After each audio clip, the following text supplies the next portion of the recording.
Hey guys, not sure how many of you are here yet.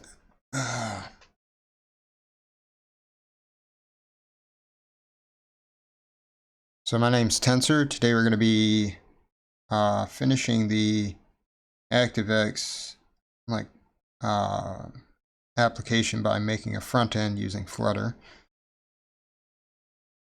I'll wait for more of you guys to get in here before I actually start here.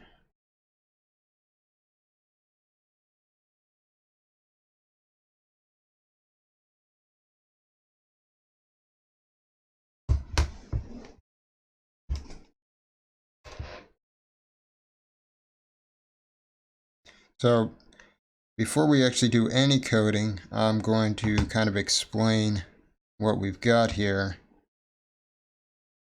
with the Rust app and, of course, with the Flutter application. And yeah, so that I can bring all of you guys up to speed, and you won't have to have watched any of the previous live streams and all that.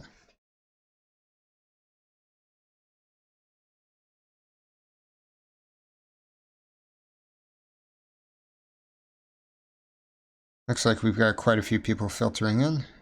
Hey guys, how you all doing?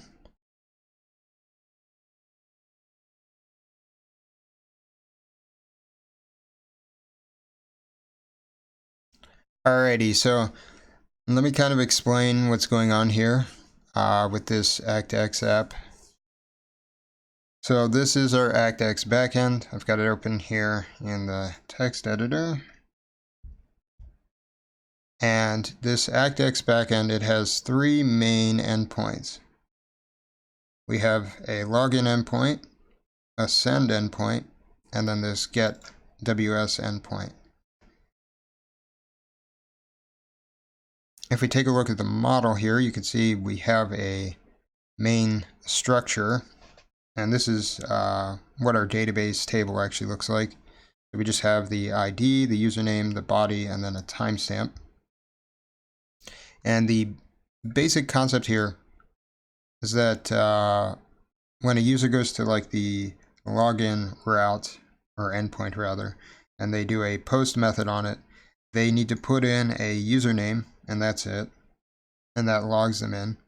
And the response here is that you get back a big list of the previous chat applications that are current, or not applications, but chat messages that are in the database. I think we made it so that it only put out either 20 or 25 messages. Let's see if I can find that.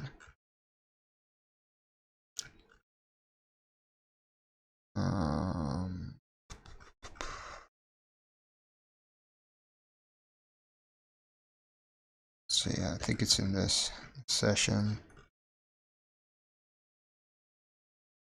Well, yeah, I think we limited the amount of messages that you could get out of the database. Here we go. Yeah, 20.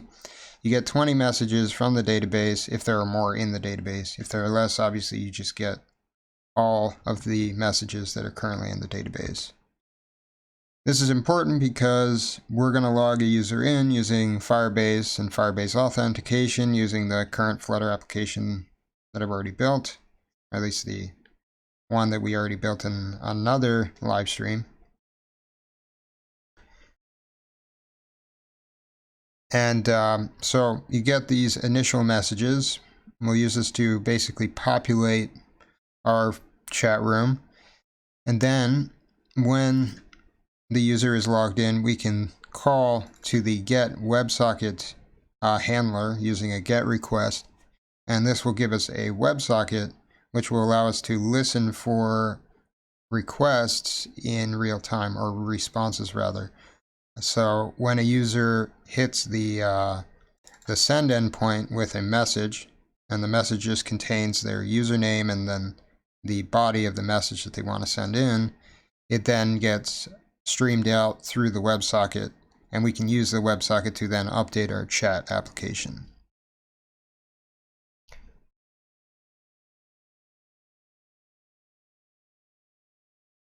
Yeah, you're not going to find my face Good luck with that. Anyway, oh man, I lost my train of thought. All right, so, oh right, yes, I just want to mention a few minor changes I made here, and actually it's mainly just one. Originally in our SQL query, we had it so that username could only be 10 characters long.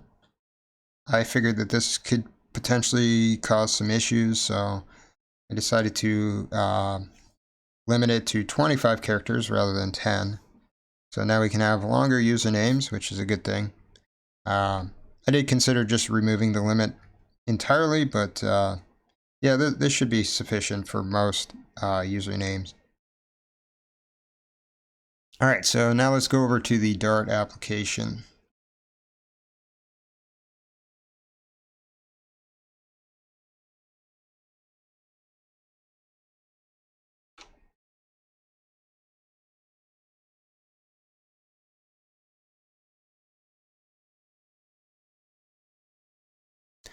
So I wanted to ask about something somehow irrelevant to the topic. Can I pass a value to the onPressed function of a floating action button from the body of the scaffold? I mean, yeah, you can, as long as the value is exposed locally or globally. The onPressed function doesn't take in a value like the function itself doesn't. It has no arguments, but you can just use a value that's already defined inside of the object or defined inside of the scope.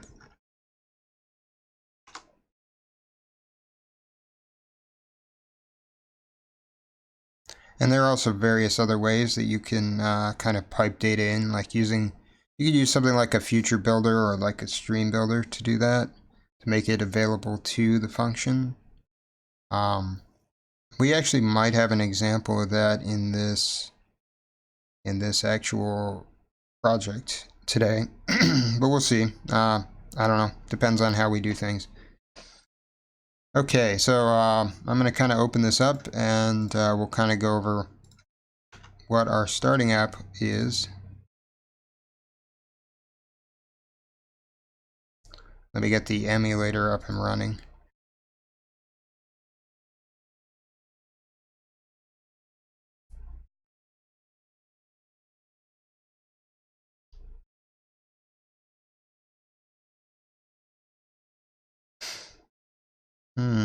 That's taking forever. There we go. All right, I guess I can kind of go through the code here. So I've actually made a few minor changes back here. This code literally just allows you to log in using the Firebase authentication. And I figured might as well just use it because we're authenticating users for our chat application. And I really didn't want to rewrite a lot of this code. So we've got various different functions here which allow us to log in with Google, with Facebook, and with just a normal email and password.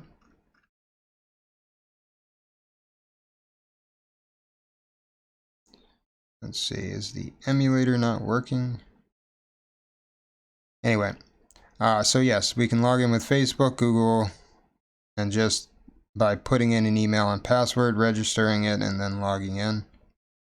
I may have to reset my my emulator.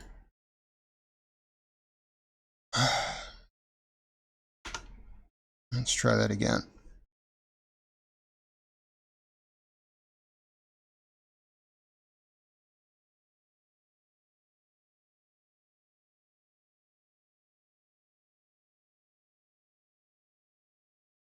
Hey Neelish, seen you quite a few times in these streams. Seen quite a few of you guys in these streams multiple times. It's glad to have all of you back here. And it's also glad to see a lot of new people in here as well. Alright, so it looks like the emulator's working now. Let me bring that on the screen.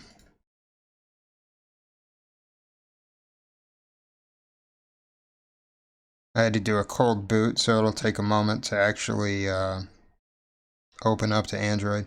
I went ahead and removed the a fake device wireframe that's usually around the emulator, because it made some artifacting on the actual stream. So hopefully this will be better for you guys.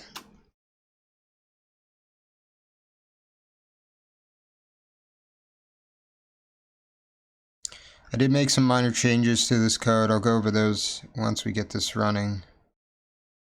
I guess I can kind of show you this one here. Sign out, originally we were just grabbing the Firebase instance and then calling sign out. And for consistency's sake, because somebody did ask me a question about it, I just decided to pass in our Firebase Auth variable, which is just essentially an alias for the instance. There's really no difference between this and the old implementation, but yeah, I guess this is more consistent, and people are less confused by it, so I did it this way.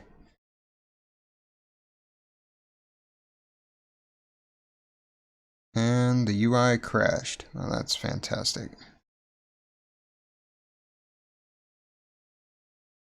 There we go.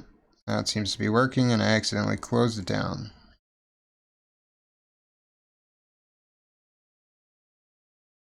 Alright, let's start the app.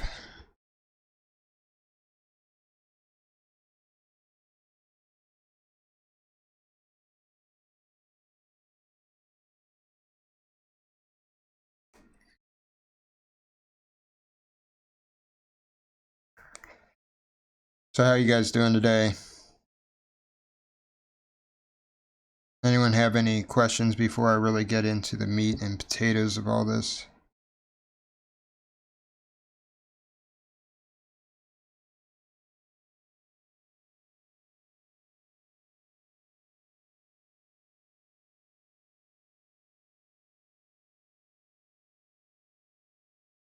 I'll give you guys a few seconds because I know there's like a 30-second or 10-second delay. It depends on the settings. Well, thank you for subscribing. I'm not going to try to pronounce your name because that's a bit gibberishy.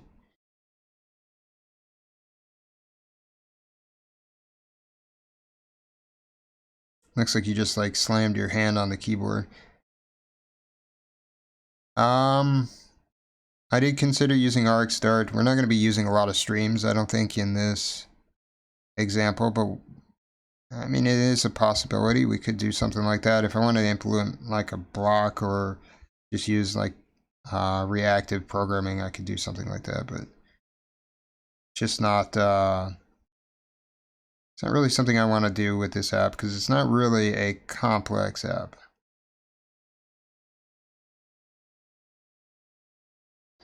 Currently where I am, it's early morning. Well, not early morning, just morning. It's 11 a.m. Even though my computer shows 2 p.m. I'm sure it's late in, or early in India.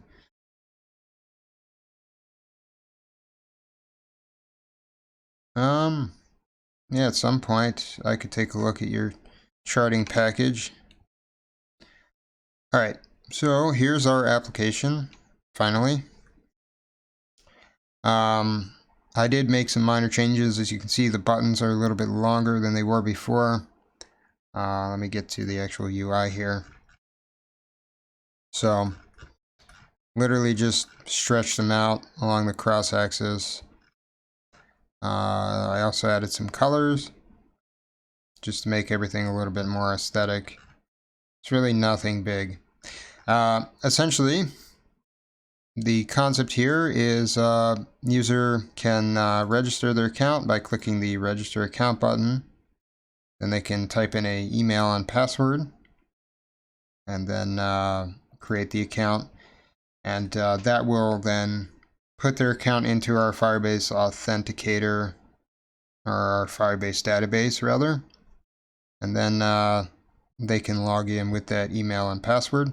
They can also use the sign in with Google button, which this time should actually show the proper steps. because I didn't actually put my Gmail account into this emulator.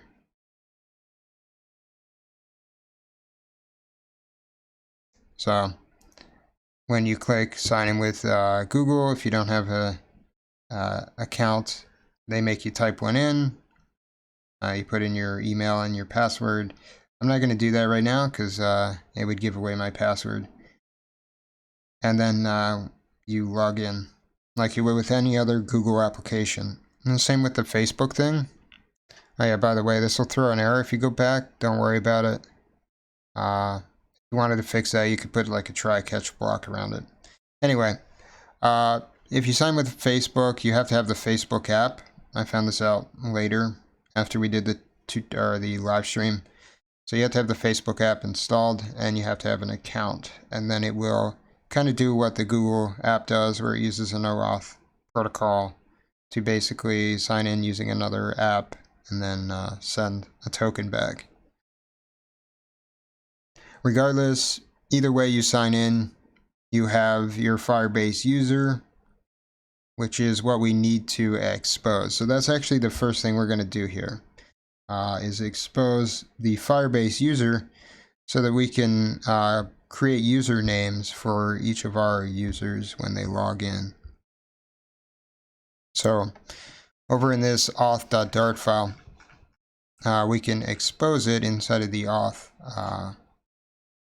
class here, and it's actually fairly simple. Let me actually add this to the interface. I'm going to make a getter here. We're just going to call it, it's going to return a future of Firebase user. We'll just call it get Firebase user. And then down here we can implement it. I don't like that it put it at the bottom. Let's bring it up top.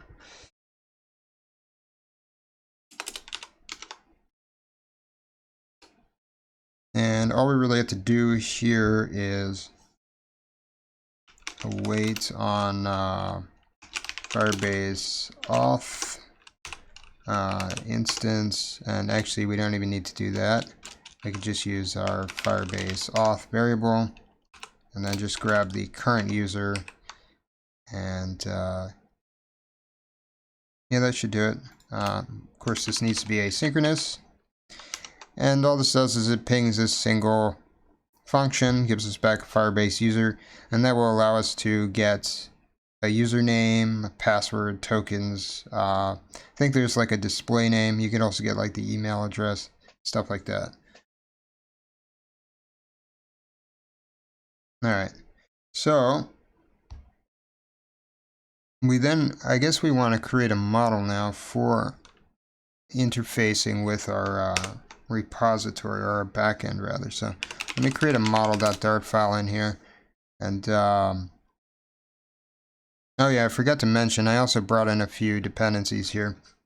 So we've got scoped model, we've got Intl, and we've got the HTTP client. We're going to use scoped model mainly because I haven't really looked at it recently.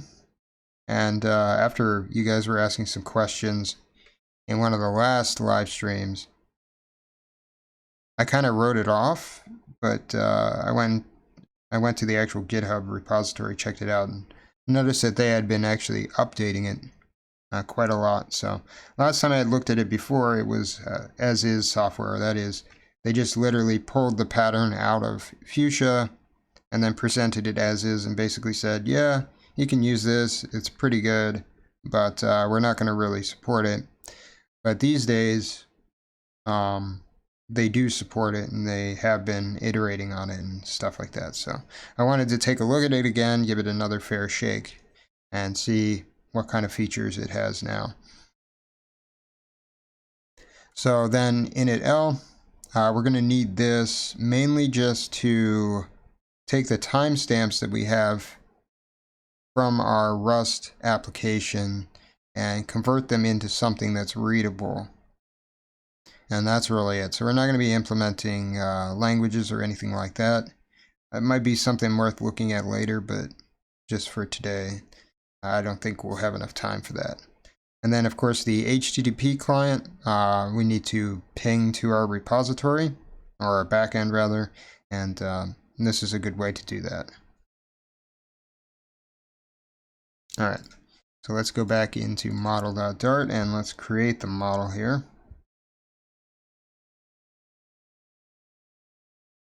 So our model basically just needs to reflect the model that we have in our backend.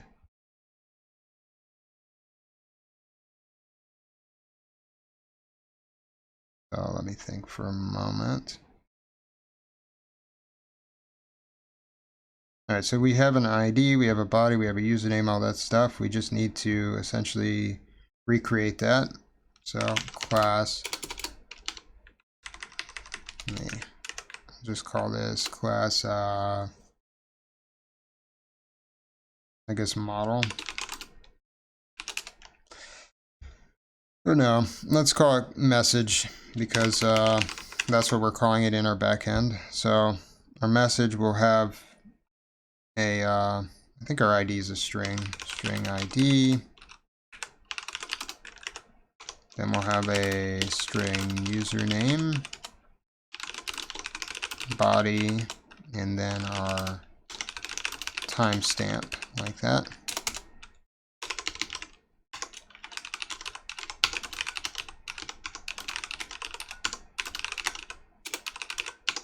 And we'll do something like this. Let's put some curly brackets around these.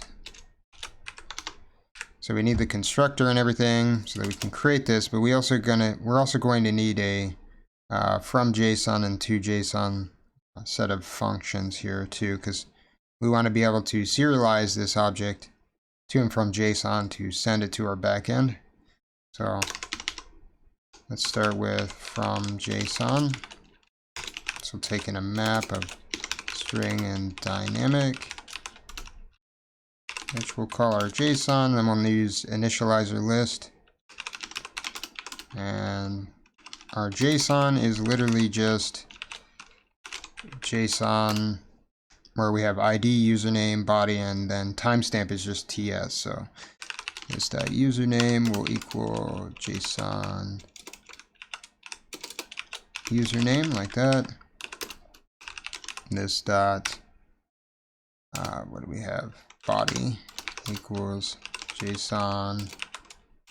I'm sure you guys can't see this because it's probably behind the emulator. Hang on, I'll put it all in and then it will format.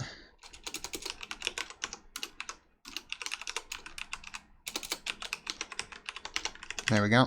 So we're just initializing all of our variables using a map with the JSON. So we get the ID, the username, the body, and then the timestamp, which is just TS. We also want to create two different JSON functions. One for our login, and then one for when the user is sending a message to the backend.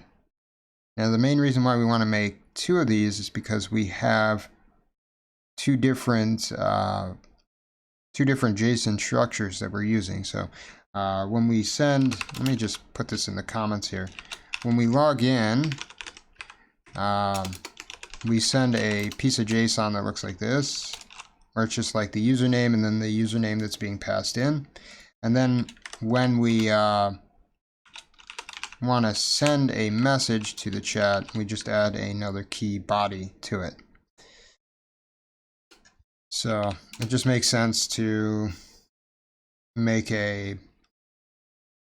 let's see, it just makes sense to have two functions in this case. So let's call this one login.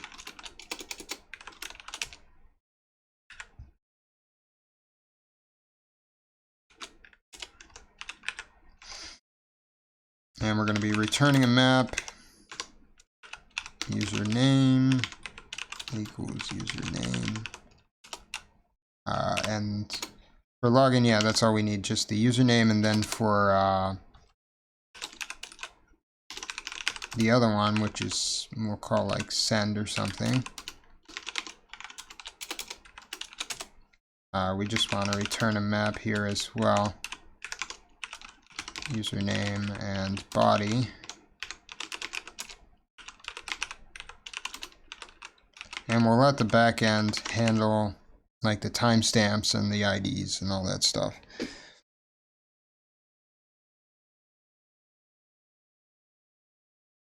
Yes, it is possible to view the video later on. After the live stream, it automatically gets updated, or uploaded rather. Do I have any experiences with cloud real-time solutions like Firebase? Yeah, of course. We're actually using Firebase currently, though we're only using the authentication module. I do have some videos on Firebase and Firestore with Flutter. I don't have any videos on this channel on Azure, though, mainly because I haven't really done any .NET stuff. I do have plans to do F# in the future, but we'll see.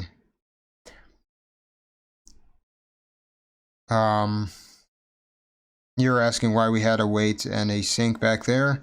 Just simply because that's the way that the Firebase API works.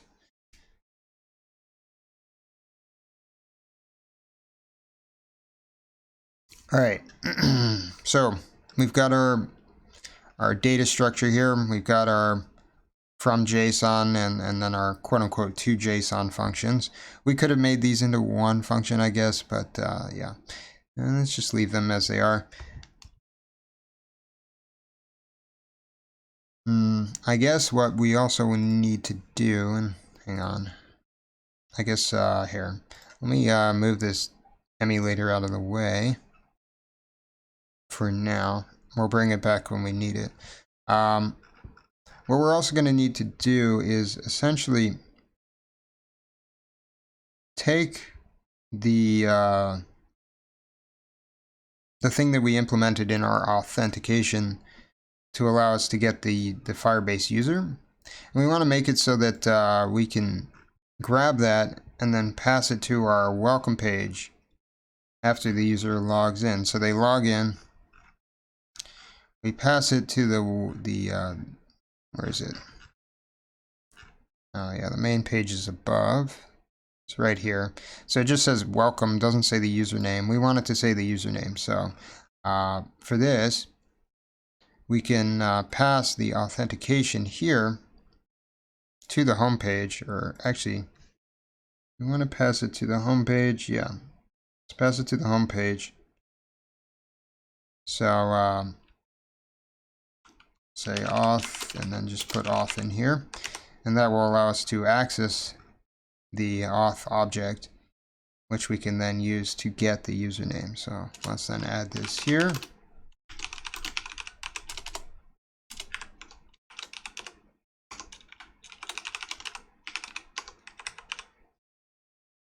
And now we can basically wrap this scaffold in a future builder, because remember the function that we're calling the auth Firebase user function that we just created, the getter, sends back a future. And if we use a future builder, we can unwrap the future.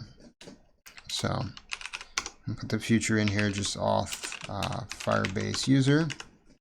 And then with the future builder, we can then put in the builder here, takes in the context, and then it also passes back a snapshot. And we can have it pass back the rest of the page, so the scaffold and everything.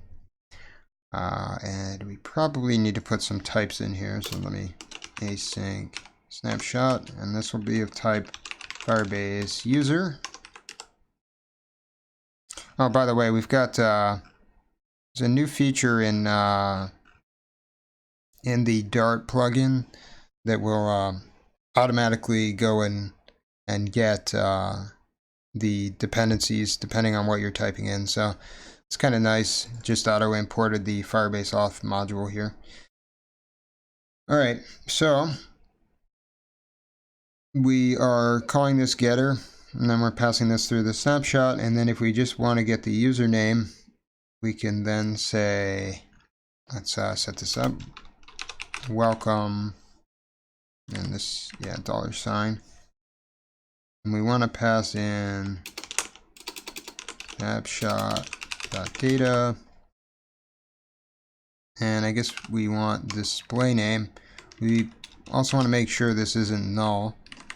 And we also want to specifically change from display name to an email as well, because remember, if a user logs in with the Google module, then they do have a display name. But if they log in with a normal email, then they don't. They just have an email. So we can say, all right, well, if we have a display name, then use that display name. Otherwise, show the email. And I think we probably don't want to see the full email. We just want to see the first half of it. So let's use split to split off the @ sign. And then just, that will give us a list of the two strings. The first part and then the second part between the @ sign. And then we can just take the first one and pass it back here. Hopefully that made sense to you guys. It'll make sense when you see it in the emulator. Let's see. Let me bring that back up. So if I log in, say test@test.com, I think I already have this user in our Firebase. And yeah, so there we go. We get welcome test rather than test@test.com. And then, well, I didn't mean to leave the app entirely. And then if I, well, that's not cool. Then if I log in with, say, Google, and if I'm going to do this, I'm going to have to, hang on, let me hide the screen so I can type in my password.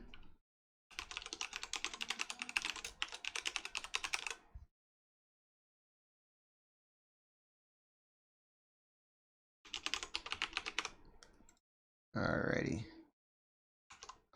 Let's come back. Alright, so I typed in my email and password, click agree.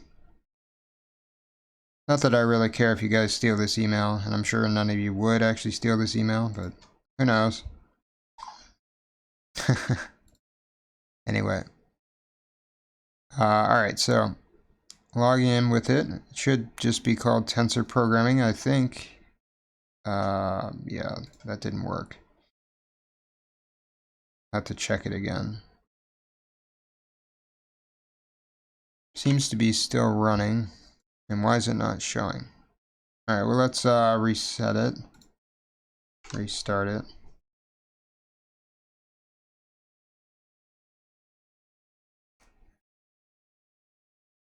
Oh, okay, well.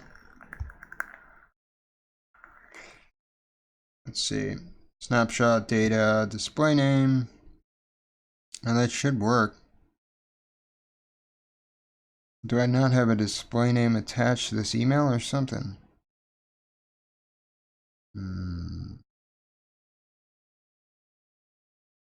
Let me see. Let me remove this part for now. See if that changes anything. Guess not.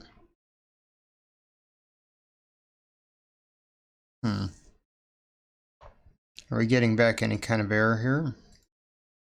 Yes, we are. Okay. Well, that explains a lot, and it looks like the application actually kicked out. So I'm not really sure what this error is. Let's restart it. There have been a lot of bugs recently on the dev branch of Flutter that at least the build that I've been using. Not entirely sure what they are, though I have been reporting them, so hopefully they get fixed. If you're using the stable branch, you shouldn't be running into bugs like this, but if you're using dev or the master branch, then it's likely that you will run into something like this.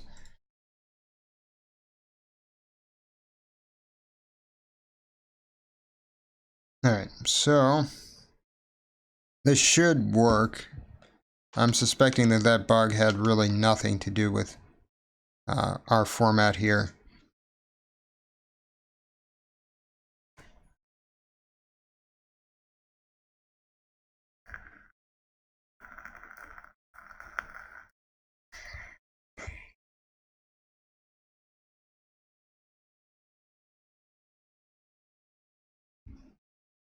All right, let's see. Ah, there we go. So welcome tensor programming. That's what I expected to see in the first place. And it looks like it works. So when a user puts in their username, or not their username, but just an email, then it just grabs the first part of the email, puts it in there for us, which is exactly what we want. And then if they sign in with Facebook or Google, then it will use their actual display name. So that's perfect. Let's see. All right, so I guess now we want to set up the repository. Let me minimize the emulator. And actually, can you guys even see the emulator? Apparently not. I'm not sure why. Hang on, let me see if I can fix that.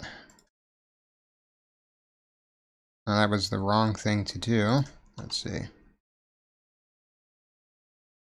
Oh, no wonder you can't see the emulator, because it just disappeared off my screen too.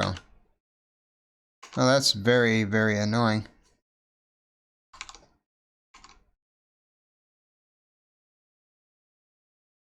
Let's get rid of that for a moment.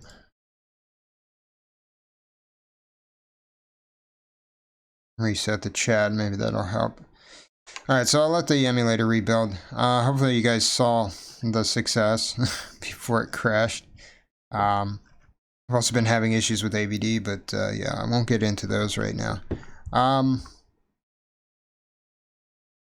Alright, so let's set up the repository while we're waiting for all this. So I'm creating a new file here called repo.dart.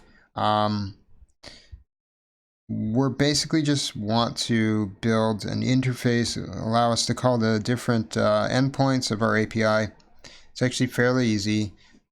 So I'll call this class repository, or chat repository rather. If I can spell. Actually we'll let this import everything as we call to it. First we need to put in the URL for the localhost essentially on our machine. Because we're calling from an emulator, we need to use this special IP, which is 10.0.2.2, and then we add on the port. What this does is it's sort of like an alias for the localhost loopback, and so when you call it from the emulator, it goes to the localhost of the machine that the emulator is running on. So we can use this to essentially go to our backend.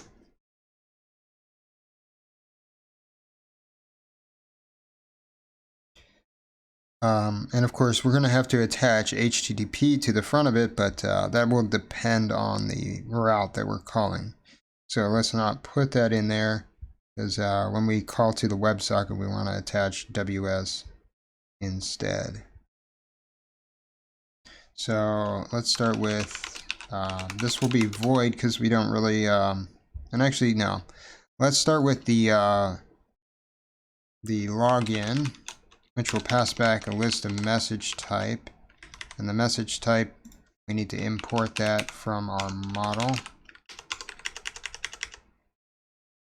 And we'll call this post API login, because that's what it is, it's a post. Let's pass in a message, and this will be the message with the JSON with the username in it. And we're going to need, let's bring in HTTP. I'm going to alias this as HTTP. So we'll say HTTP response, call this res, and call HTTP and just call post. And we can take our URL and call URI parse on it, pass in a string here, and I'll just put our URL in like that, and then we'll attach the login endpoint to it. Then in here we can specify some headers, and this is just a map structure. So we have the content type, which will be application JSON. And then we have the accept type, which will be application JSON.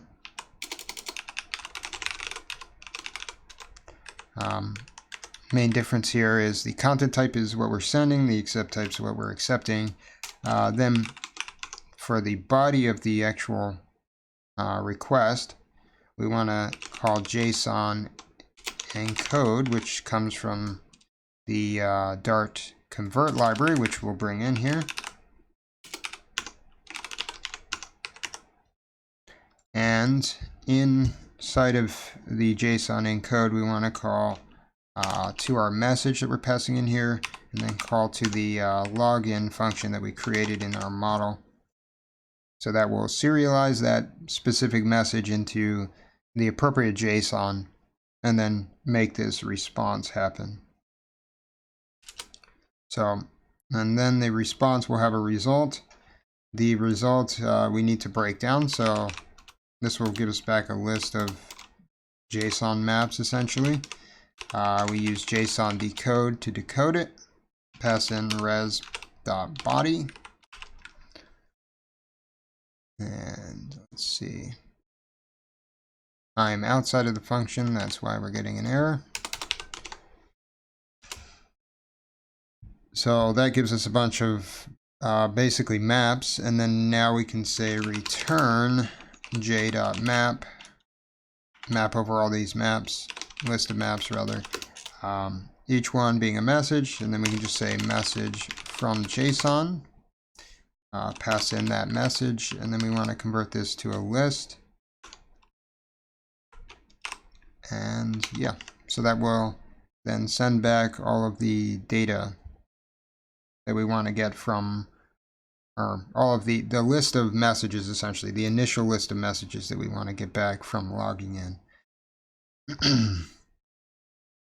So now let's set up a function that will allow us to call to the send endpoint of our API. And I'm just going to copy this here, because for this, we'll just call it post API message. And we're not actually going to need a return statement here. The endpoint returns the message that you've sent in, but, and this is not null, it's void.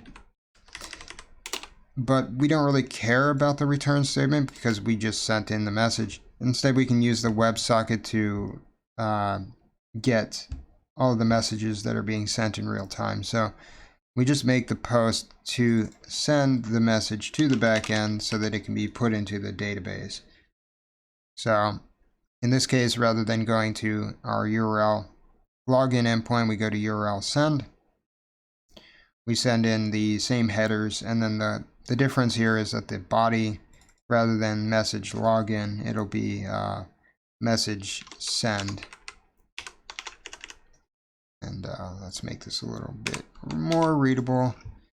And so yeah, so this will just post to our endpoint the JSON with the username and then the body inside of it.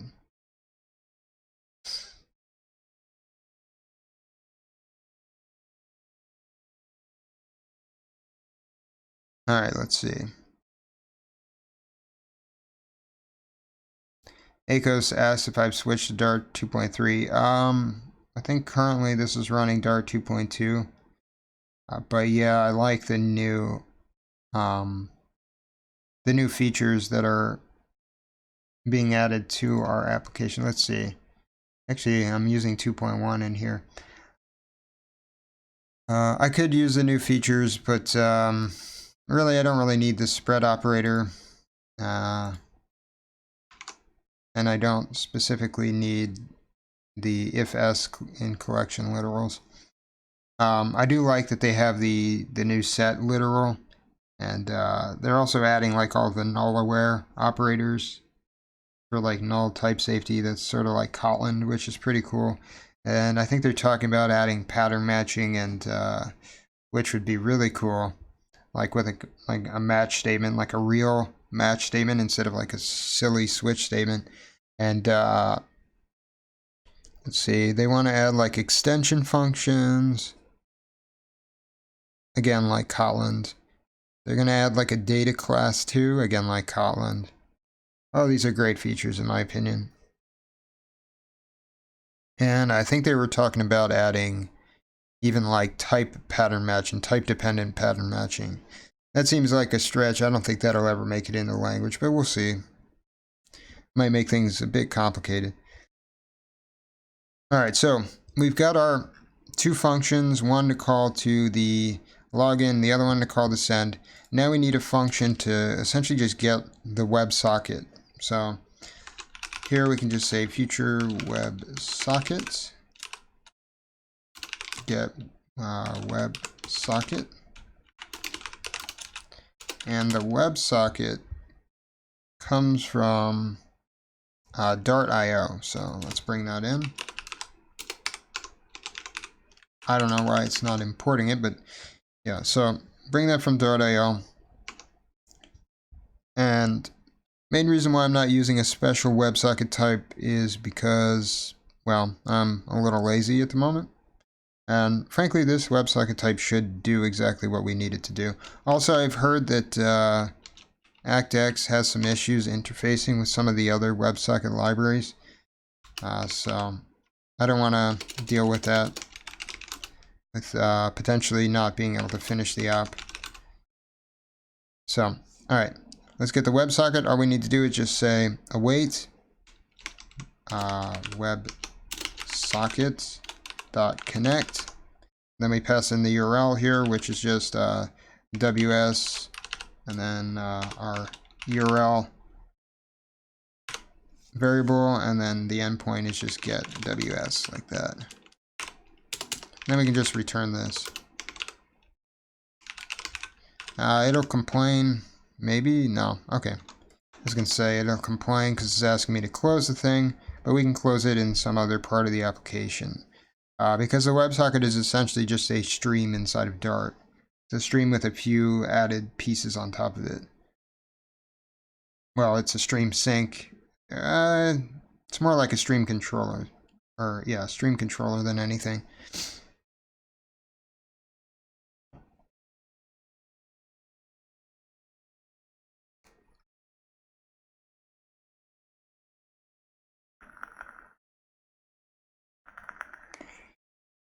How would I approach handling a different user? Well, I would just, depending on how my database or backend handled that, is how I would approach it. So like, probably have a piece of JSON to flag whether or not the user is in your case, it'd be a seller or a customer. And then I would change the UI based on that. Honestly though, I really wouldn't build a seller UI for a Flutter application. I mean, I'd probably put the UI into the backend somehow instead of putting it into the actual mobile application. You're hearing a wape? What's a wape? Oh, you're hearing a vape. Yeah, I have my vape pen here. Anyway. I used to smoke like crazy. That's probably why you guys hear my voice crackling a lot. But luckily I don't do that anymore. Oh, I exited by mistake earlier. I didn't realize that. I thought the emulator just closed. Is it still on the screen? Yeah, it is. Okay.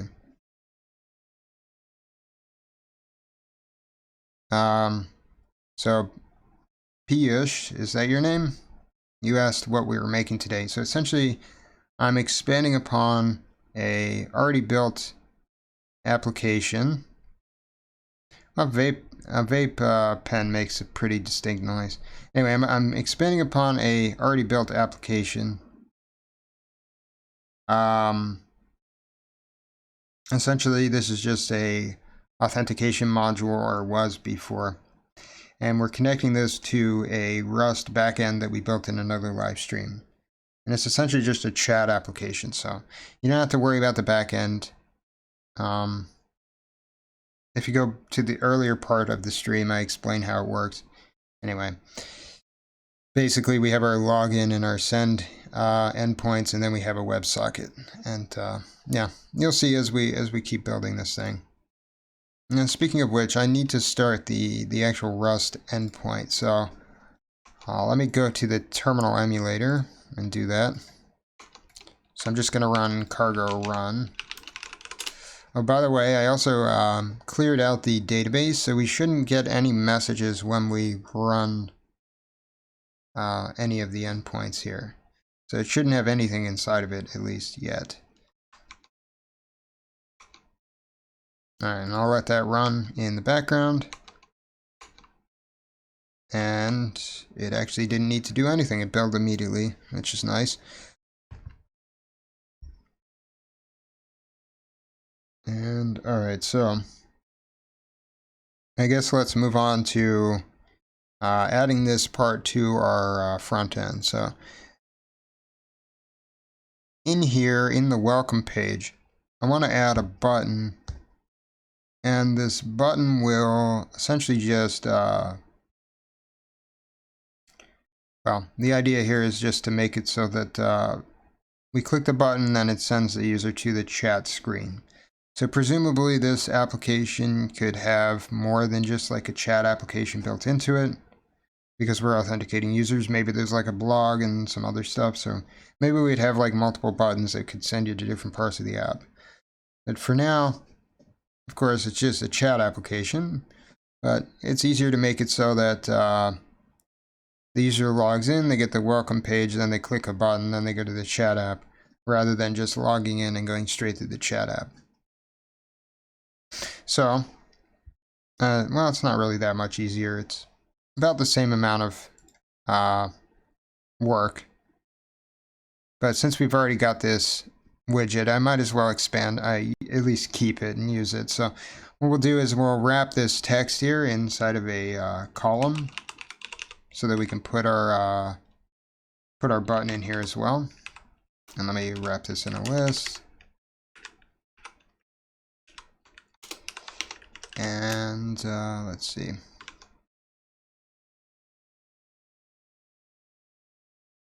Alright, that should make the UI look a little funky for now, which is fine. And then let's put our material button in here.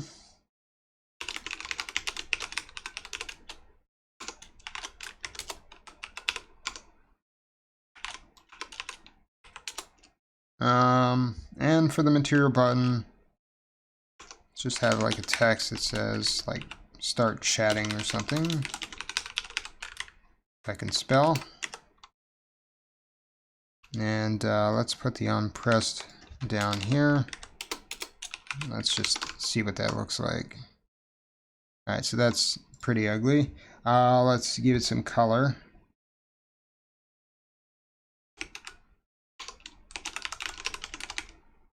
Let's use like amber accents, maybe. That's too light. What about like pink accents? There we go. And then of course we want to center all of this, so center the column using the main axis alignment. Not that. And we'll center it like that, and there we go. Actually, let's do space around. No, that's just ugly. Yeah, you know what? We'll just center it. We could add more like aesthetic stuff to it. Maybe we could even add like a divider here if we really wanted to, like make it look nicer. I don't know if I've ever demoed the divider, but it's essentially just, I mean, it's exactly what it is. It's a divider. And you can make it bigger and smaller, and even remove the line if you want to. So yeah, we'll put a little divider there, whatever. And we can make like the font bigger if we wanted to. Frankly, I'm not going to worry about that right now because it's just aesthetic stuff. It's not really important to this tutorial. Alright, so For the onPressed function here, well, we can just get our chat repository.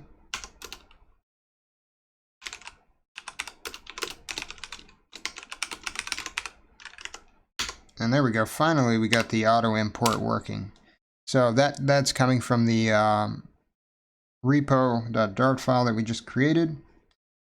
And we can then basically, well, we probably want to set up a scoped model before we actually do anything with the repo here. But we could, I guess we could just call away to repo.login or post API login like this. And then we could create like a message here. Let's see.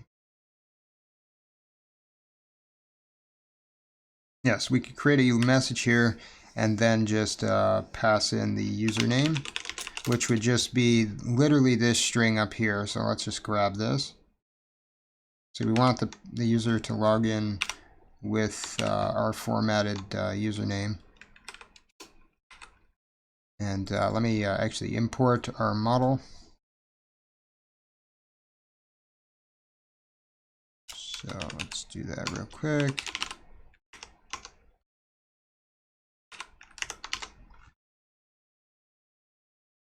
And I'm sure that, no, it's not giving us an error. All right, so let's see.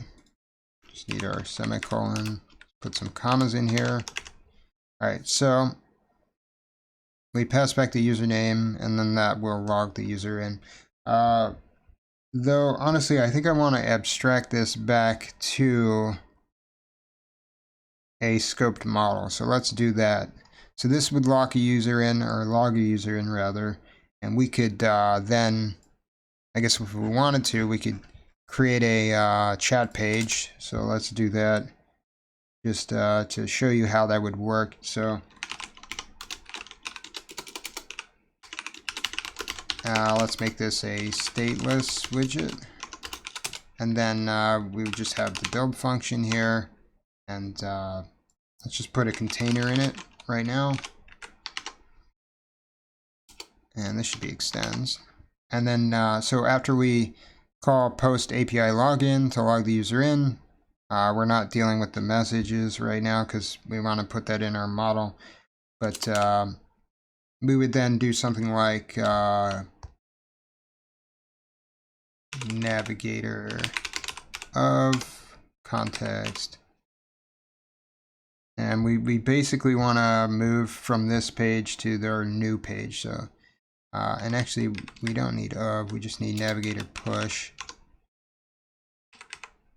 the context, and then we put in the route, which would just be a material page route. It says a builder in it. Just takes in the build context, and then we're just going to build out our chat page widget. And as we progress this, we'll probably be passing in the username and probably be passing in like the repository as well. So let's see, let's just see if this works. I click start chatting. Let's see what kind of error that threw. It didn't throw an error at all. So we're actually on that page. I don't know why it's black though, but yeah, it's black. Let me go ahead and restart the app. Yeah, no, apparently it did crash. Oh, no, it didn't. Okay, well, I don't know why it's black, but we'll deal with that later. So let's go ahead and implement the actual model here. So let's go back into our model.dart file. We're going to import scoped model. And we're going to create a model to hold the state for our login and stuff. And then some logic to deal with logging the user in and out and the WebSocket and all that. So basically, we just want to, how do I want to do this?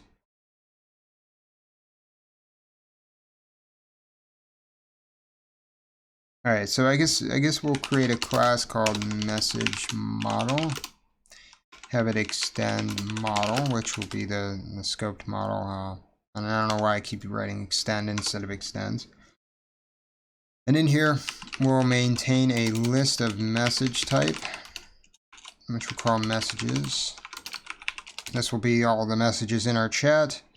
And we'll have a list of messages to make a getter for this.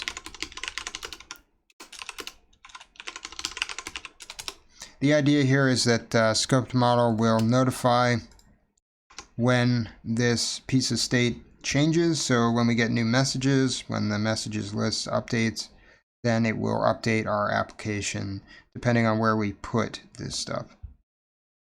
So in here we need to create, let's say, a function to log the user in. So we'll use future void, call login, and I guess we'll pass in the chat repository and message. And this needs to be asynchronous. We'll get our list of message type. Just call this messages. Maybe we should call it something else, but actually it shouldn't matter since it's inside of a function, but whatever. Wait repo dot post login API, which is what we were calling before. We get all of our messages, put them into this list of messages, and then we can just say messages, which is the state that's inside of this model, and set that equal to a list from. So we're creating a new list from the messages that we got back from our API. And because of the way that the messages look, we have the newest messages at the bottom of the screen. I want them to be at the top of the screen. So what we can do here is use reversed like this to flip the list. So we flip the list, put it in, and so now the newest messages will be at the top of our screen, the top of our list. And then we need to call notify listeners to basically force this to rebuild any of the listeners that are listening to and by the way, this should be messages like that. So yeah, we need to call notify listeners to notify any of the state model or scoped model descendants that are listening to this state to update. And yeah, so this will allow the user to log in and it'll get the messages and take care of that. Now let's create another function here. We'll call this set up messages. And the idea here, probably want to pass in the repo, by the way. The idea here is that we want to essentially set up the WebSocket and then basically add the listener to listen to the WebSocket and then start to add this data to our message list. So we can do that fairly simply.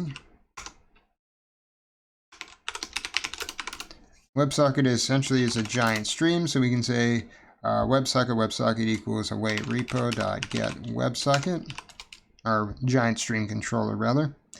Then we have in our Rust app, we have it set up so that there's a ping interval, and if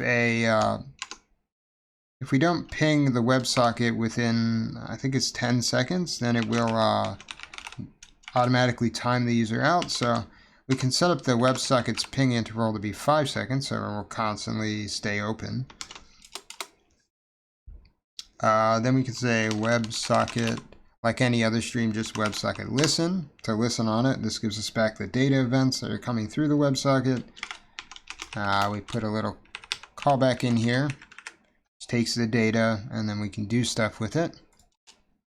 Explicitly, we can say if WebSocket ready state equals WebSocket, I think it's low open, like that. And so if the WebSocket is open, then we want to get the data and do stuff with it. So we want to say messages equals, again, we're going to say list from, and we're going to pass in the current messages. And on this, we want to use Cascade to add a message from JSON. And we can use JSON.decode inside of this. And then we pass in the data. Because remember, the data in the WebSocket is all going to be coming in through as JSON. We need to change that JSON into something that we can read with Dart. By the way, we need to bring in Dart convert.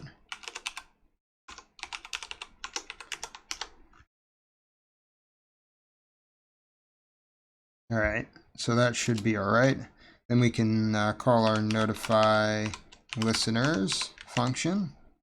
And we'll have a little else clause here just so that we can close the WebSocket, because you notice it's basically complaining to us that we don't close it. So if the WebSocket isn't open, then it's closed. Then we can just close the sync, the WebSocket sync, the Dart side of things. So if for some reason the WebSocket times out, then this will close it down, and then that will make it so that we don't take up too much memory with this WebSocket.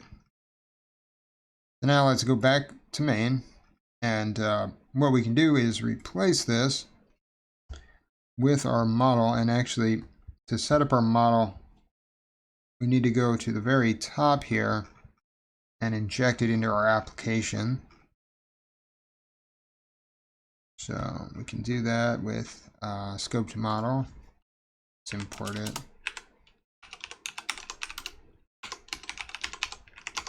And I think it's called, I think it's just called the scoped model widget.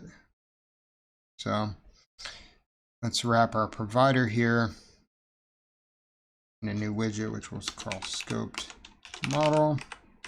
And this will be a scoped model of message model type.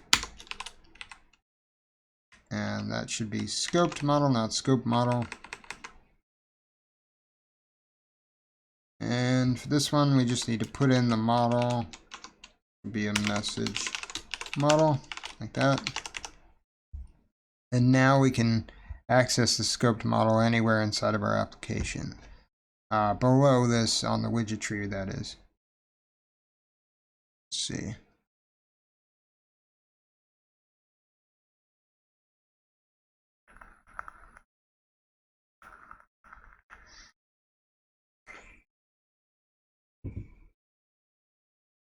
Hey Harsh, yeah, I have thought about making a tutorial on app and in-app payments with like Square and stuff like that.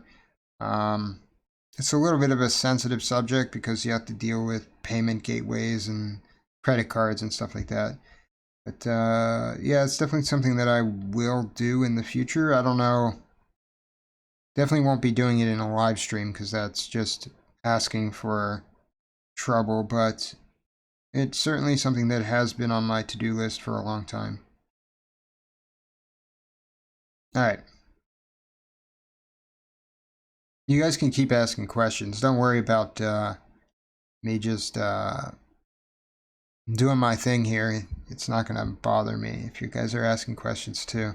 I actually like the nice diversion after doing like a big chunk of code. Come back and answer some questions. All right. So now that we have our model in here,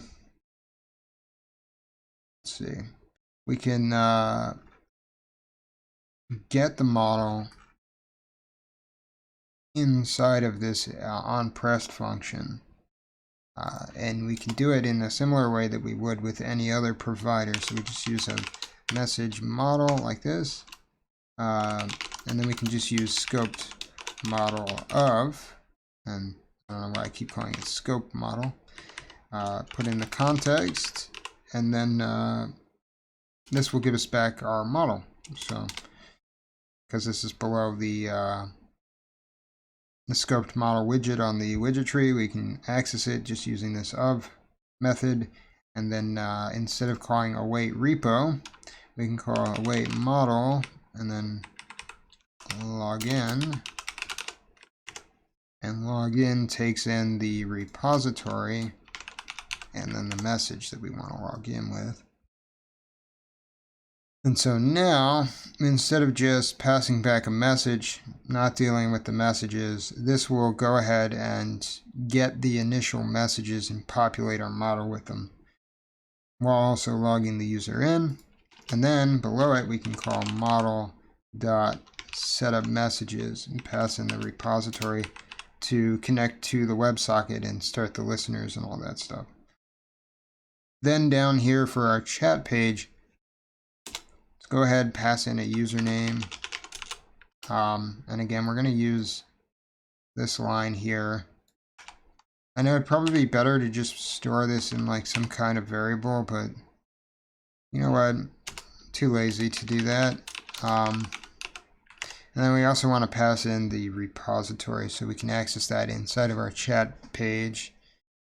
I'm not going to pass in the scoped model because we can use our scoped model of to get it instead.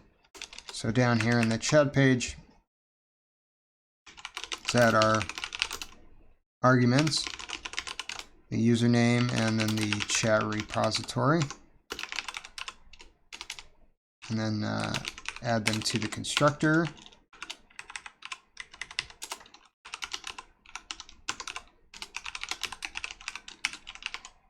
No, repo.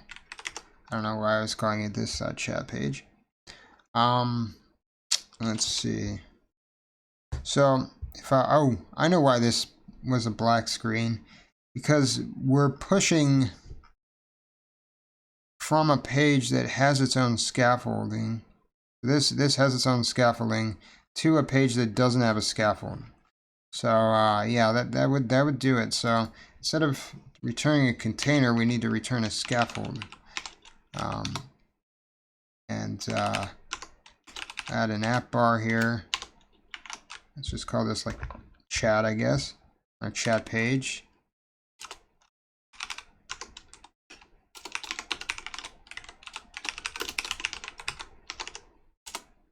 And now we can have like a body, and we can just put in like a center here. And now when I click the button, there we go. So it actually goes from one page to another and doesn't look like crap. Doesn't look like a black screen too. So there we go. So that actually works now.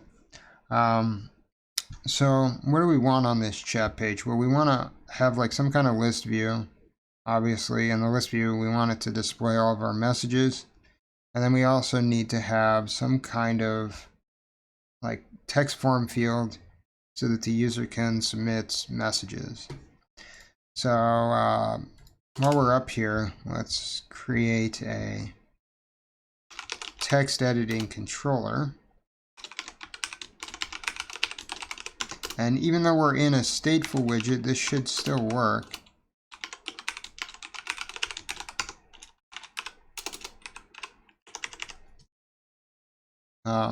All right, so then down in the center here, let's add a column. And in the column, we'll have first an expanded. And in this expanded, we'll have our list view, but yeah, we'll have a list view builder. But we actually want to wrap that list view builder in our scoped model widget. There's a widget called scoped model descendant. So scoped model descendant. And this will be a message model type. And that way we can directly access our model from the list view builder. So this will take in, let's see, we want to put in rebuild on change, put that to be true, and then there's going to be a builder in here. And I think the builder takes in the context, child, and then the model. And then we'll have it pass back this list view builder. And let me format that so it doesn't go off the screen. It's probably crashing the emulator. No, it didn't. Okay. Alright, so why is the expand? Oh, of course, this needs to be a child of the expanded.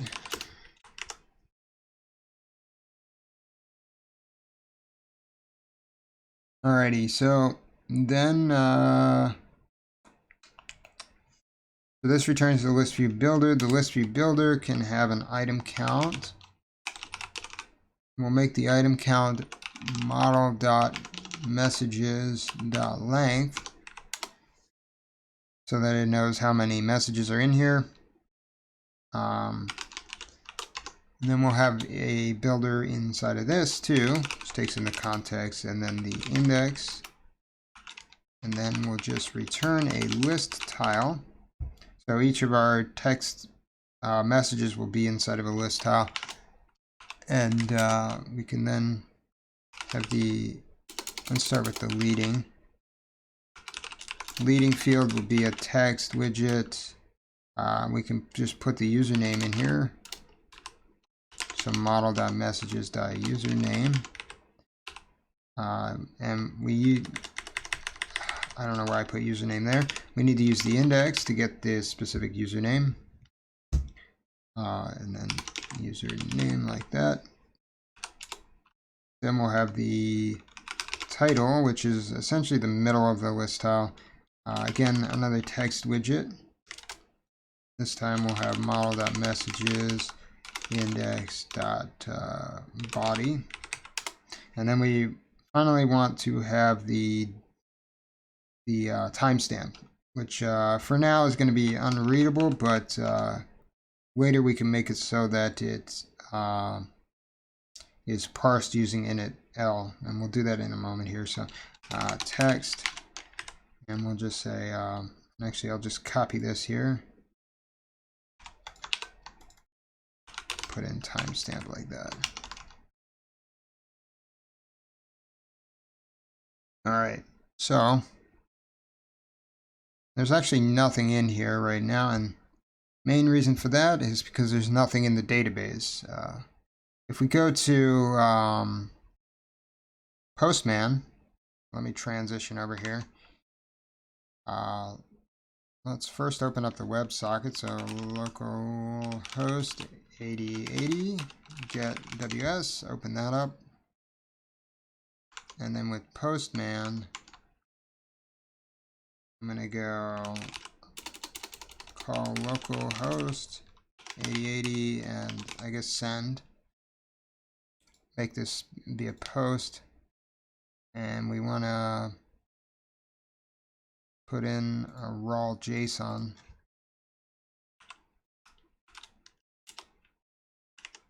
Okay, what am I doing?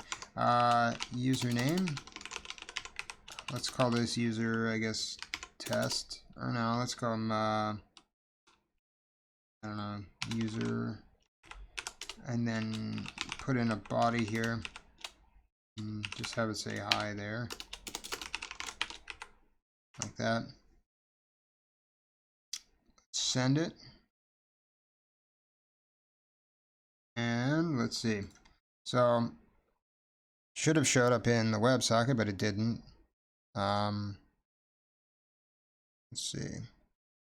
Well, whatever. Don't worry about the WebSocket because it did show up in our emulator. So let me go back there. You can see there we've got the new message in here from user, hi there, and then it's got the timestamp below it. So that actually works, and it seems to work pretty well.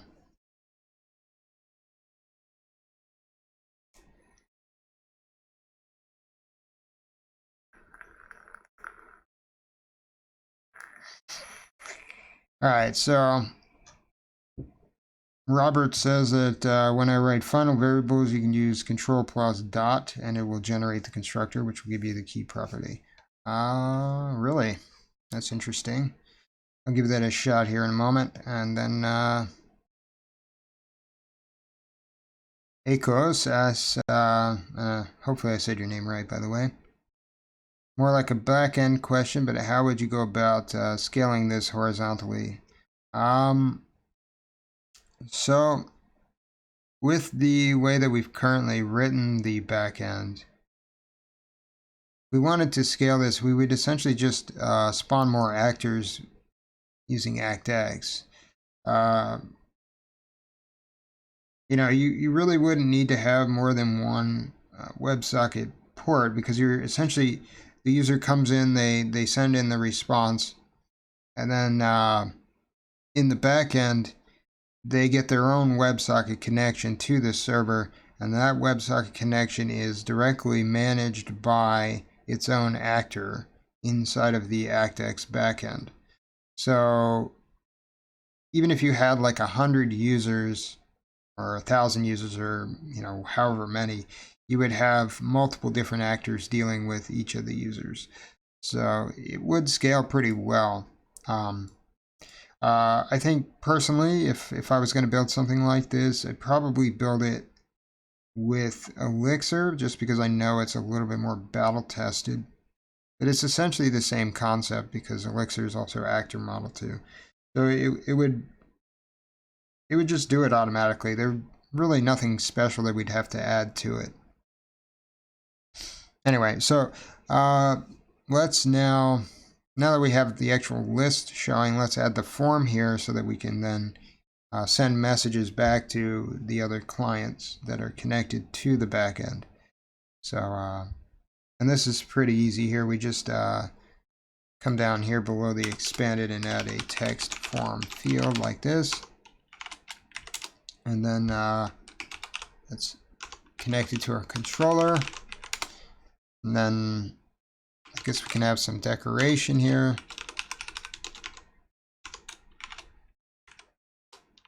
Just to have a label text. And we can just say send a message like that. Then we want to have below this on field submitted.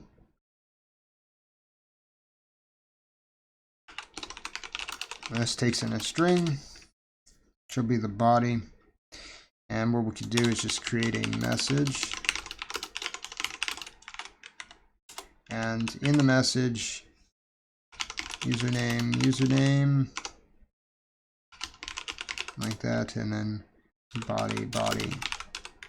So we need to create the two, or create a message with the two fields in it, and then we can just call repo.post API message, pass in this new message that we've created.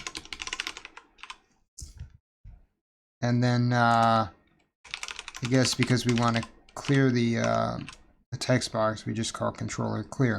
And that actually should work. So let's see. So now we have our send a message down here. I can type in something like hi there to respond to the user. And what happened? Let's see. All right, so let's try something else. So what's up? See, yeah, all right. So that comes in real time, which is great. Let's see, did it come in through our WebSocket? I don't know why the WebSocket's not working on the other side. Maybe it's just the WebSocket client. Let's see. Go to something else in here. Yeah, now it's actually working. I don't know why it wasn't working before. Oh, I know why. It's actually timing out because it's not actually sending a heartbeat, whereas our mobile app is. So yeah, this is all working. And if I go back to Postman, and actually let's change this so that you can see the emulator while I'm messing around with Postman. Let's remove this. Hang on, guys. Let me just modify this window real quick.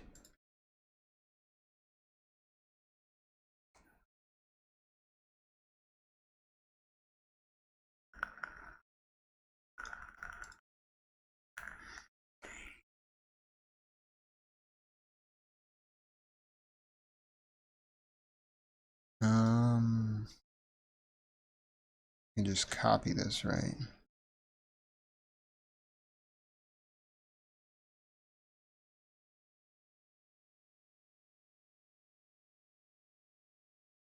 Derp.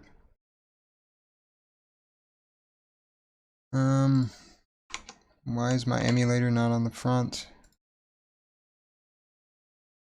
Let's see.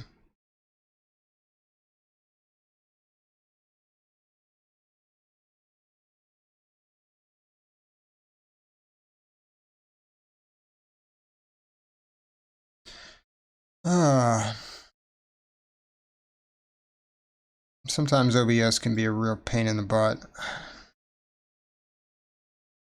And apparently these Electron apps are even worse, because I have to actually explicitly go in and basically tell them not to use GPU emulation, otherwise it won't show in OBS, which is kind of silly.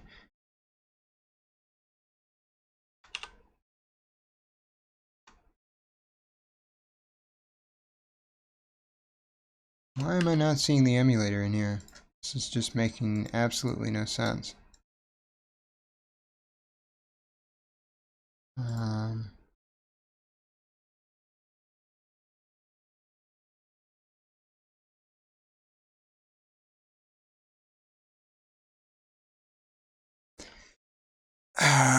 You know what? Forget it. Well, no. Whatever, I'll deal with it later. This is just a pain in the butt. Some reason it's not working. You know what? Actually, I can just create a new one. And see if this works. Display capture. Not display capture. Window capture.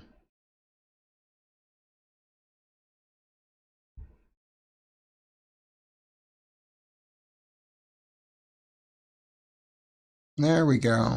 I don't know why the copying wasn't working, but this is now working. Alrighty. So we can send in messages, and you'll see they should show up in real time. So you write something like, I am doing well, click send. You can see it did update in the chat box. So that's working, so it's completely successful in that regard. Alrighty, so what else do we have to do? All right, yes, I forgot. We need to format our timestamps, and then I think we're done. That we could add a few other minor niceties here as well. Let's go ahead and grab Intl and bring it in here. So,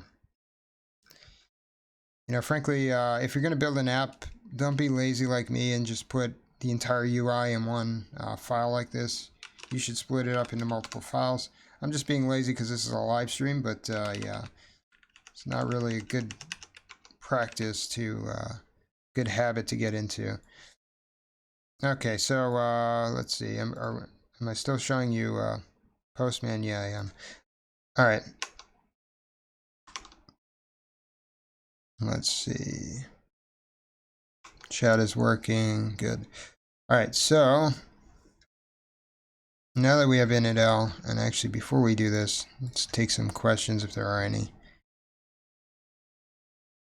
There aren't any. So think up some questions if you guys have any, and then ask them while I'm doing this, because we're getting to the end here. Let's see. So in the chat page, we want to make the timestamp look like an actual timestamp. We can do this using initl, which is the internationalize library for Flutter. Excuse me. And so for this, we use what's called the date format object. So date format like this. And then you can see there are various different formats we can choose. Like there's LLL, LLLL, MDS, and a bunch of others. The one we're going to use is JMS. This is the format for a 12-hour timestamp. So if you want AM and PM and you don't want like military time, if you're a quote-unquote American or Canadian like I am, then this is the time that you're familiar with. If you're European, you would use capital HMS, or is it lowercase HMS? I'm not sure. It's HMS though instead of JMS, and you would get 24-hour time rather than 12-hour time. So then what we want to do is format our timestamp. So date, time, format, put in the format that you want, and then call format on it. And what we need to do here is actually convert the timestamp into a date time object, and we can do this just simply by using datetime.parse and then pass in our string here. So the timestamp's already in a string. Just put another parenthesis here. And on the emulator, well, I don't know why it keeps removing stuff, but if we go back here, you can see now we have our timestamps. So this says all the times that things have come through. And yeah. Oh, and I just realized, based on these timestamps, we're actually getting our messages in. And hang on. You guys don't want to hear the phone ringing. Anyway, we're also getting our messages in the opposite order that I wanted them in. So I reversed them so that we get them at the top, but for some reason we're getting them at the bottom. So let's deal with that. So let's see what happens if I don't reverse them. And let's see. All right, so the newer ones are at the top, so I guess we didn't have to reverse them. Let me just test. And yeah, no, that's strange. So, okay, so you can see here, when we get our initial messages, the earliest ones are at the bottom, the newer ones are at the top. But of course, we're adding to the list at the end of the list. So when we add a new message, it goes to the bottom. So we want to use insert instead.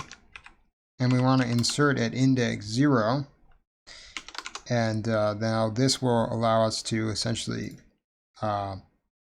basically add this to the top. So now if I put in another test, let's just say testing, just to differentiate it, you can see it now appears at the very top.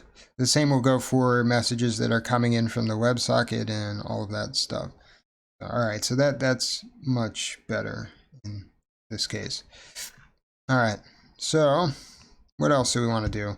While we're at it, let's make it so that when a user signs in, they sign in with a username that is capitalized. So we can just make a simple function here. Normally I'd put this in like a utilities file, but since we've only got the one utility function, there's really no purpose or no reason to do that. But yeah, we want the username to be capitalized, because if I just log in with like test@test.com, then test is going to be lowercase. So very bottom of this, let me just add this function here, and let's make it so that it will capitalize each of the first letters of a string. So string, I'll call it capitalized string. Taking the string, we'll call this S, and then we'll just say if S is null, and then we want to check to see if it's not empty, and then check to see if that's null, and if it's null, then we'll return false. We'll use a ternary operator, and we'll basically just take our S, take the 0th index, call to uppercase on it, and then we want to call s.substring from 1 onwards. So this will just capitalize the first letter in our string, and then it will add the substring to the rest of it. So basically break the string apart and then rebuild it like that. And then if this comes back as true, then we want to return the normal string. So if it's already capitalized, then we just leave it alone. All right, so now let's log out of this, and if I now log in with the other email, so test@test.com.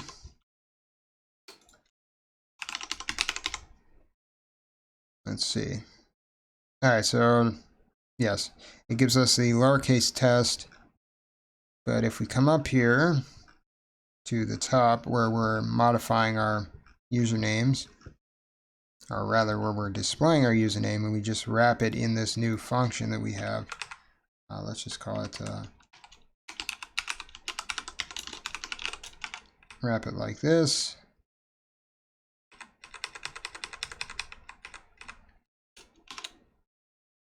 And let's do the same for down here where we're passing it along to our other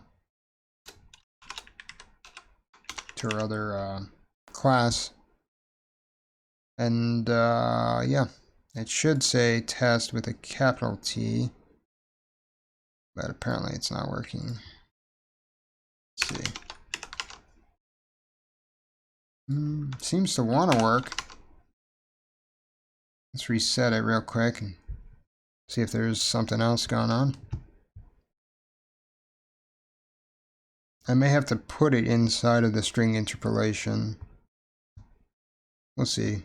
Yeah, I think that's probably what I'm going to have to do. Because, oh, yeah, that's why. It's capitalizing. Now, first of all, I didn't put it in the welcome string.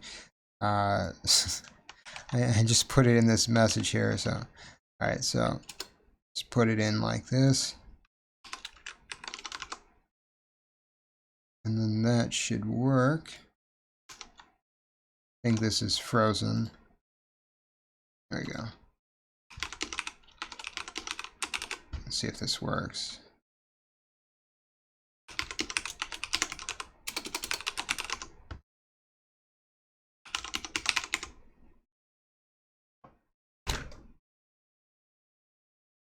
Sorry guys, I keep bumping into my own table and that's making a lot of noises. Alright, so there we go. Finally, welcome test, capital test. Start chatting, and if I type in the name, type in something here, a message, should say capital test at the top. Alright, perfect. So that works. Everything works. Good, good. Is there anything else we want to do? Probably not. Maybe add some aesthetic later, but I think this is sufficient for this particular live stream.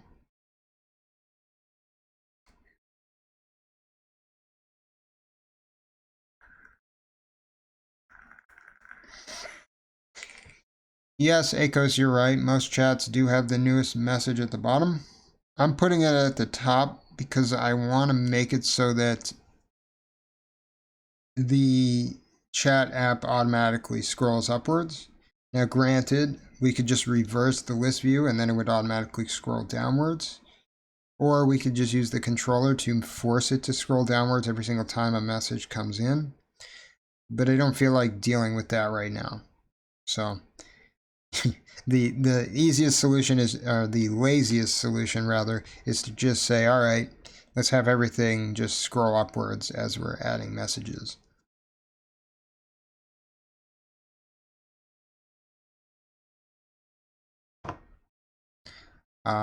Let's see, if I come down here, if I really wanted to, I could just come down here to our, I think I passed it. Come down to our list view builder and then just add a reverse true call, and then that will reverse the text. So now the newest string goes at the bottom, and when we type it in, it should automatically scroll down like that. So there you go. It's I guess it's not that lazy. It's pretty easy to fix if we really want to. All right, so I think that's it for today. I think I'm just gonna finish now. It's been about, I think, an hour and 45 minutes, which is pretty long. This worked out pretty well. The backend is pretty easy to interface with. I mean, it's literally just calling the endpoints. And I'm actually surprised the WebSocket worked so easily, because I'd heard that Actix really didn't work well with Flutter's WebSocket interface, but apparently that's not a problem in this case. So I don't know. You know, I guess we got lucky on that. Let's see. I mean, everything else is pretty straightforward. Just having the message model here, maintain the state, and then calling to it to update the state is pretty basic. And of course, as we're sending in messages, I don't know if I mentioned this explicitly, but as you send in a message, you're not actually appending it to the list. It's going to the backend. It's being sent into the backend's database, and then it's being re-emitted back from the backend using the WebSocket, and then that is then appending it to our list in here. So we're not actually just passing in a message, appending it to the list, then sending it to the backend. We're just sending it to the backend, and the backend will update our list. So, you know, it's like with any of the other messages that we receive. Even if it's from another client, it goes through the same process, which is kind of nice. So we didn't have to implement multiple different processes depending on whether or not we're sending it from a local client or whether or not it's coming in from a client that is, you know, elsewhere. I actually expected the WebSocket to fail, and what I was planning to do was make it so that every single time a user sent a message, they would call to the login endpoint to update the list. So I'm glad I didn't have to actually do that, because that would have been very messy. All right. So, do you guys need anything? You guys have any questions about any of this stuff or anything else before we close out the stream?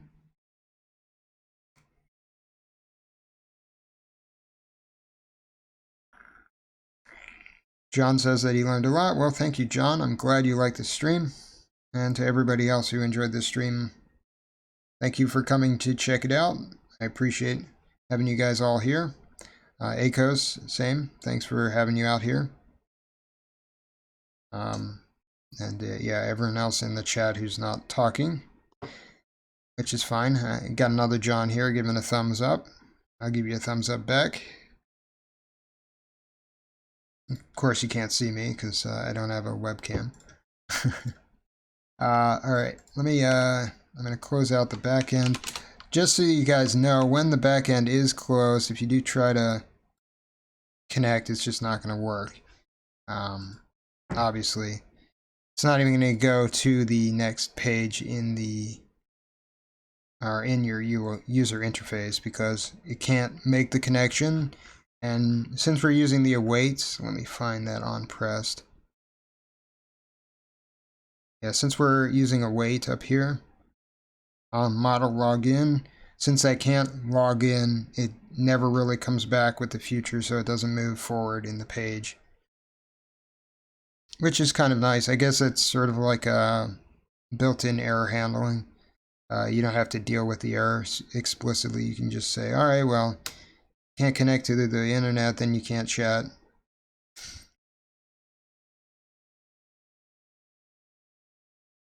Alrighty, so let's see. How does the app look on iOS? I have no earthly idea because I can't run an iOS simulator because Apple is very proprietary and they won't let you use that kind of stuff on Windows. But it should look probably about the same. I mean, the only real difference would be, I would think, would be like a bezel or something potentially on iOS. But yeah, it is a material-based application, so it should look like a material application on iOS.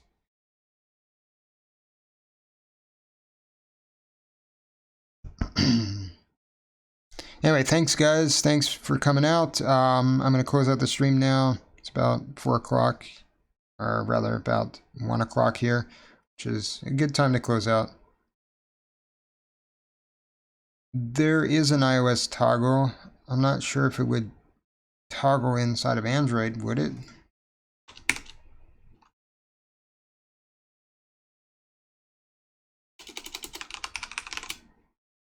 Yeah, I'm not going to worry about it for now. I'll look into that later. If there really is a way to toggle it to look like iOS inside of an Android emulator, then that's interesting. I didn't know about that.